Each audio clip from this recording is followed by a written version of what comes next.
सदाएं देते हुए और खाक उड़ाते हुए मैं अपने आप से गुजरा हूं तुझ तक आते हुए।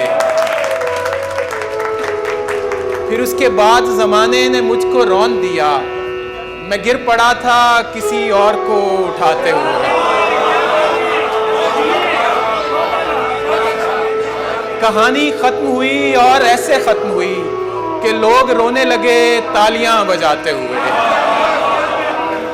जब खिज़ां आए तो पत्ते न समर बचता है, खाली झोली लिए वीरान शजर बचता है।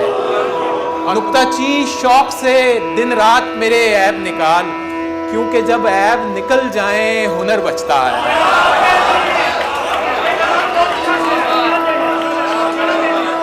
इश्क वो इल्म रियाजी है कि जिसमें फारिस दो से जब एक निकाले तो सिफर बचता है।